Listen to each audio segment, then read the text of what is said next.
pensez mériter. Merci beaucoup.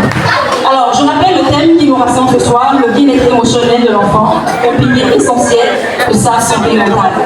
Et je vous disais tout à l'heure que je ne voudrais pas mettre l'accent sur les titres coach motivatrice, avant de Dieu, on apprécie tout ça. Parce que ce soir, mesdames et messieurs, je viens comme femme dont la vie traduit l'amour de Dieu. Premièrement. Deuxièmement, je viens comme une femme qui comprend qu'on doit travailler, on doit aller loin, on doit persévérer, mais nous parlons très peu de santé mentale.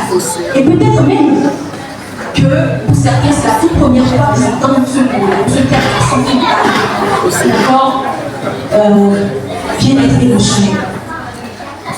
Je me suis permise de faire quelques recherches clés pour vous, quelques chiffres que je suis partie chercher par rapport à la santé mentale et j'ai pu découvrir que plus de 2 milliards de personnes ont des troubles de santé mentale et des maladies telles que l'anxiété et la dépression. Et quand on parle un tout petit peu plus loin, on va découvrir qu'il y a une prévalence élevée de problèmes psychiques chez les jeunes.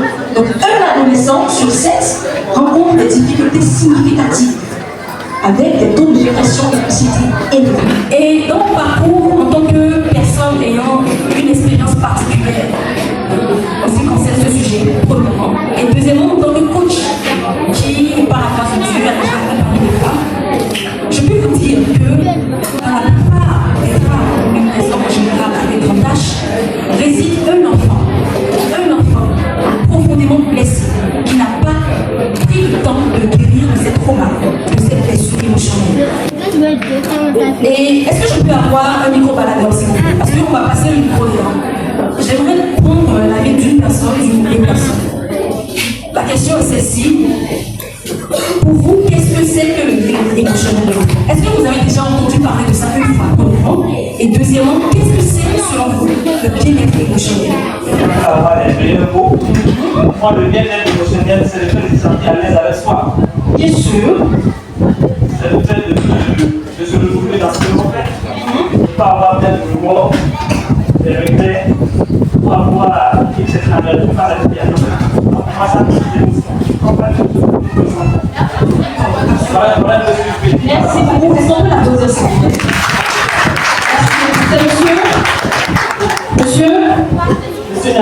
Monsieur Nyakaja, merci infiniment. Je vous porte à la soin. Maintenant, pour maintenir cette bien-être émotionnel, il faudrait d'abord avoir une confiance en soi. Absolument. J'aime beaucoup ce que j'entends. Confiance en soi. C'est un mot qui va revenir tout à l'heure, oui.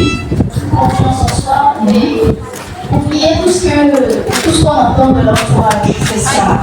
Il faut avoir une certaine perception pour pouvoir se sentir bien dans sa vie. Merci. Merci beaucoup. Est-ce qu'on peut l'applaudir aussi cette pensée, madame? C'est le fait de les exprimer sans être rejeté.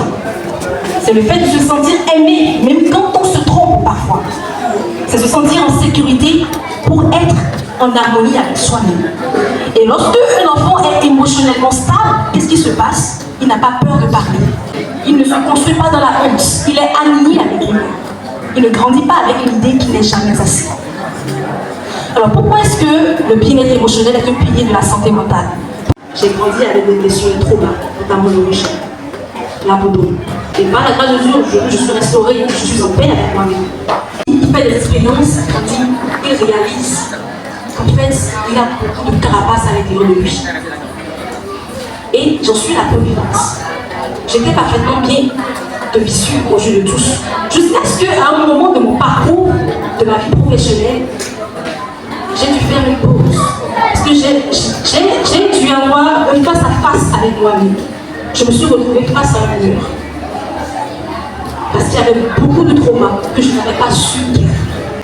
Et pourquoi est-ce que le bien-être émotionnel est un pilier de la santé mentale? On va prendre quelques images clés. Entrons dans le cadre ou dans le contexte familial. Souvent, lorsque un petit garçon de 7, 8 ans, 9 ans, 10 ans, exprime ses émotions ou fait des caprices, on lui dit tais-toi là. Un garçon ne se comporte pas comme ça. Un garçon est fort. Un garçon ne pleure pas. Et c'est ici qu'on construit des enfants.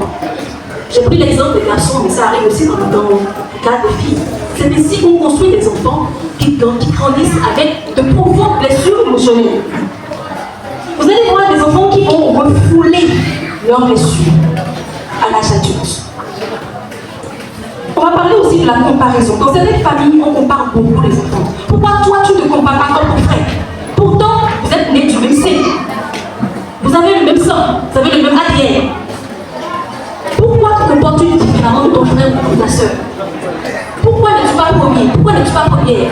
Ou encore, on va comparer l'enfant à l'enfant du voisin. Ces genres de comparaisons sont des choses qui créent des frustrations dans le cœur des enfants. Parlons ensuite de l'abandon, du rejet. J'énonce comme ça déjà les 5 grandes formes de blessures émotionnelles: le rejet, l'humiliation, l'abandon, la trahison, l'injustice. Ce sont les 5 grandes formes de blessures émotionnelles. Si vous allez dans les détails, on va encore les décomposer. Il y a des enfants qui se sentent rejetés. C'était mon exemple. Soit papa, maman étaient présents, mais leur présence signifiait leur absence. Pourquoi? Parce que les parents n'étaient pas disponibles émotionnellement. Il y a des gens ici qui n'ont jamais entendu leur père leur dire je t'aime. Est-ce que c'est vrai? Ouais. Il y a des gens ici qui n'ont jamais entendu leur maman leur dire je t'aime. Ma fille, tu es belle. Ma fille, tu es magnifique. Je crois en toi. Tu iras loin. Ici, l'enfant grandit en étant à la quête de quelque chose. Elle veut combler un vide qui a été créé depuis l'enfance. C'est comme ça que vous allez voir des jeunes filles qui vont passer de relation en relation. Croyant que c'est l'amour. En réalité, elles sont en quête de l'affection paternelle. C'est pourquoi moi je ne condamne pas très tôt, ou trop tôt les gens. Quand vous voyez quelqu'un qui est une jeune fille qui est devenue prostituée, moi je ne le condamne pas très tôt. Parce que j'ai fait des expériences et j'ai vu des choses. Donc j'aime prendre le recul, analyser pour comprendre ce qui s'est passé. Si elles pouvaient, si ces jeunes filles au bord de la voie pouvaient vous conter leur histoire, vous allez pleurer. C'est comme ça que les enfants aussi se retrouvent à la drogue. Alors, qu'est-ce qu'il faut faire? Moi, je ne suis pas là pour condamner. Aujourd'hui, je viens éveiller les consciences. Je viens éveiller les consciences et nous pousser à faire attention à ces détails-là dans nos enfants. Dans nos enfants quotidiens. Il faut faire attention. Quand l'enfant vient vous confier un problème, une situation, ne lui dites pas ce n'est rien. Ce n'est rien, laisse ça. Non. Même si vous êtes pressé, dites-lui, est-ce que tu peux patienter quelques minutes? Le temps que je puisse vous régler ça, et on va parler après. Il ne faut pas comparer l'enfant. Il faut le corriger sans jamais le frustrer. Et il ne faut pas non plus le faire porter des problèmes adultes. Alors, de quoi est-ce que l'enfant a émotionnellement besoin? Je vais chuter par ça. De quoi est-ce que l'enfant a émotionnellement besoin? L'enfant a besoin de ressentir que même si je fais mal, il ne va pas continuer à m'aimer. Même si je fais mal. Mais il faut aussi valider les émotions des enfants. Reconnaître l'émotion des enfants. Ne pas banaliser ce qu'ils ressentent ou ce qu'ils viennent vous exprimer comme ressenti. Souvent en Afrique ici, on va se dire la vérité. Souvent les parents ne vont pas s'excuser. Les parents trouvent que ce n'est pas à eux de venir présenter des excuses à l'enfant. Parfois, cela demande un peu d'humilité, juste un tout petit peu. Quand l'enfant voit son papa ou sa maman venir s'excuser, il dit ah, mais waouh, c'est une beauté d'humilité. J'aimerais être aussi cette maman le jour. J'aimerais être aussi ce papa là le jour. N'est-ce pas? Il faut aussi valider les émotions des enfants. Je n'entends pas par là céder à toutes les caprices des enfants. Moi, je ne condamne pas les parents. Je voudrais nous encourager à nous asseoir face à face avec nous-mêmes, à faire le point des blessures que nous-mêmes on n'a pas réussi à guérir. Parce que ce que nous transmettons aux enfants ne sont rien que la conséquence ou le reflet des blessures que nous n'avons pas guéries. C'est tout. C'est tout. Mais quand on s'assoit, on fait ce travail-là. On fait face à face avec soi-même, on fait le travail, on guérit ces traumas. Naturellement, on va avoir une relation plus saine avec son enfant. N'est-ce pas? Est-ce que vous pensez que ce que je dis est pertinent? Oui? Merci. Et pour les filles, les garçons ici présents, je vais vous dire ceci. C'est toujours des frustrations dans leur cœur.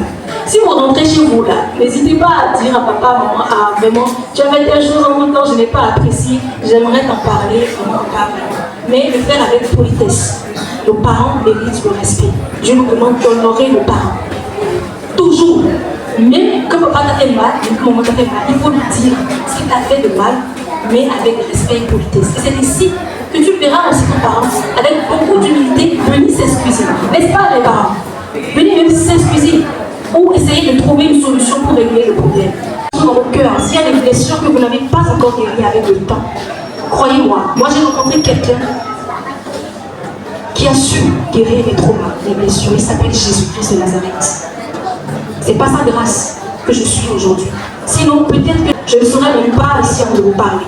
Parce que j'ai presque frôlé la mort. Je l'ai rencontré, il m'a transmis quelque chose, il m'a donné quelque chose. J'ai reçu l'amour que je n'ai pas reçu étant petite. Il m'a restauré dans tous les domaines de ma vie de puissance. Et ce qu'il a fait pour moi, je crois qu'il peut aussi le faire pour vous. Si vous souhaitez ou si vous voulez bien vous rapprocher de ce Jésus-là que j'ai eu la grâce de rencontrer un jour.